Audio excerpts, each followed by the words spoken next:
The real reason why you can't kill the A-10.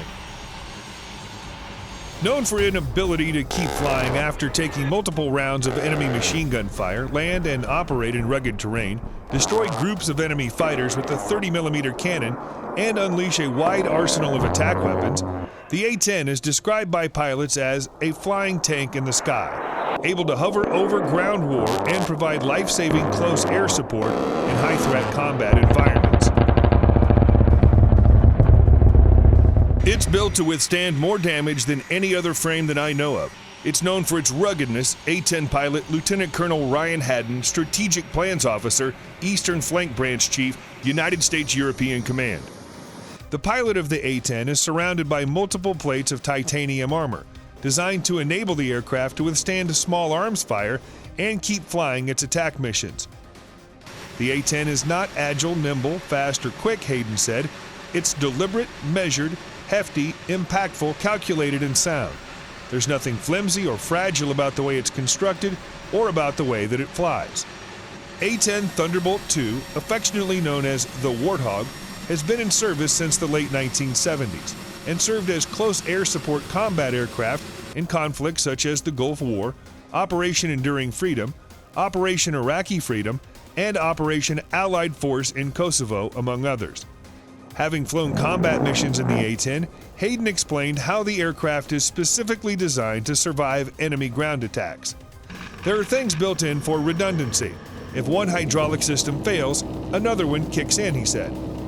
If the aircraft loses all of its electronics, including its digital displays and targeting systems, the pilot of an A-10 can still fly, drop general-purpose bombs, and shoot the 30mm cannon, Haddon explained. So when I lose all the computers and the calculations, the targeting pod, and the heads-up display, you can still point the aircraft using a degraded system at the target and shoot. We're actually trained for that, he said. Unlike other air platforms built for speed, maneuverability, air-to-air dogfighting, and air-to-air weapons, the A-10 is specifically engineered around its gun.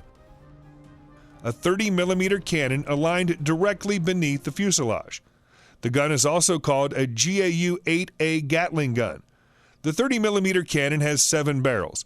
They are centered the way an aircraft fires.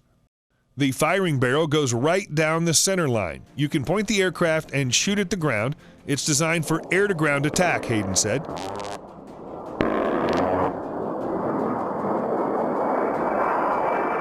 Armed with 1,150 rounds, the 30mm cannon is able to fire 70 rounds a second.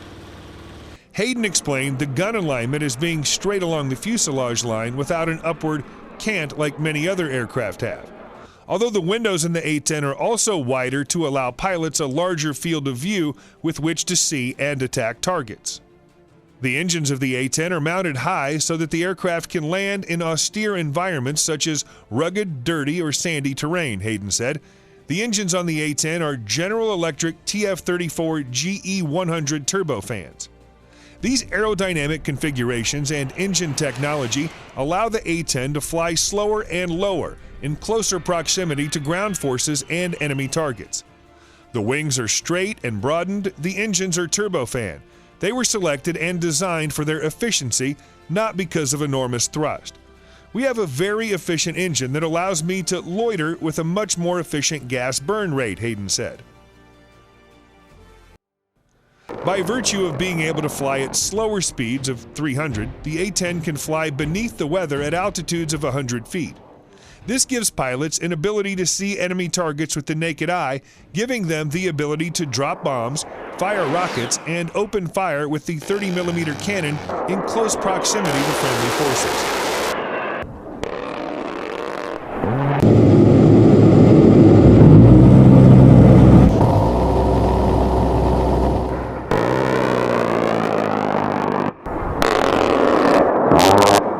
The A-10 uses both Lightning and Sniper pods engineered with infrared and electro-optical sensors able to find targets for the pilot. The aircraft uses the same targeting pod as the F-15E and F-16. However, most of the fighters can't transition between the two targeting pods, and we can based on our software, Haddon said. The A-10 carries a full complement of weapons to include Joint Direct Attack Munitions, or JDAM GPS-guided bombs, Its arsenal includes GBU-38s, GBU-31s, GBU-54s, Mk-82s, Mk-84s, AGM-65s, Maverick missiles, AIM-9 Sidewinder missiles, and rockets, along with illumination flares, jammer pods, and other protective countermeasures. The aircraft can carry 16,000 pounds of mixed ordnance, 8 can fly under the wings, and 3 under fuselage pylon station, Air Force statement said. Pilots flying attack missions in the aircraft communicate with other aircraft and ground forces using radios and a data link known as Link 16. Pilots can also text message with other aircraft and across platforms, Hayden added. The cockpit is engineered with what is called the CAS cockpit, for Common Avionics Architecture System, which includes moving digital map displays and various screens showing pertinent information such as altitude, elevation, surrounding terrain, and target data. A-10 pilots also wear a high-tech helmet which enables them to look at targeting video on a helmet display. I can project my targeting pod video into my eyes so I can see the field of view. If something shoots at me, I can target it simply by looking at it, he explained. Air Force and Department of Defense officials are now hoping to keep a close air support aircraft for many years beyond the previously projected time frame. Given the emerging global threat environment, it would make sense that the Air Force would seek to preserve an aircraft such as the A-10. Having the requisite funds to support this would be of great value to the Air Force. A former Air Force Chief of Staff General Mark Welsh told lawmakers that, despite the prior plan, the service did not want to retire the A-10. Prior plans to retire the fleet of A-10s were purely budget-driven, senior Air Force leaders have consistently said. I don't want to retire it, Welsh told a congressional committee early in March of last year. Now the Air Force is keeping it. Air Force leaders had previously said that the emerging multi-role F-35 would be able to pick up the close air support mission with its sensor technology, 25mm gun, and maneuverability. There's little question about whether the F-35 could succeed with these kinds of missions. At the same time, there's also consensus that the A-10 provides an extremely unique set of battlefield attributes which need to be preserved for decades. Many lawmakers, observers, veterans, analysts, pilots, and members of the military have been following the unfolding developments regarding the Air Force's plans for the A-10. Citing budgetary reasons, Air Force leaders had said they plan to begin retiring its fleet of A-10s as soon as this year. Some Air Force personnel maintain that other air assets such as the F-16 and emerging F-35 multi-role stealth fighter would be able to fill the mission gap and perform close air support missions once the A-10 retired.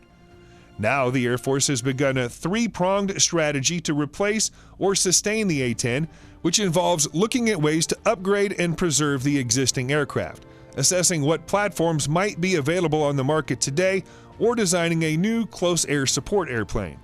There have been many advocates for the A-10 among lawmakers who have publicly questioned the prior Air Force strategy to retire the aircraft. Although the continued existence of the A-10 is assured well into the next decade, the debate about what, if anything, might be able to replace it is quite likely to continue.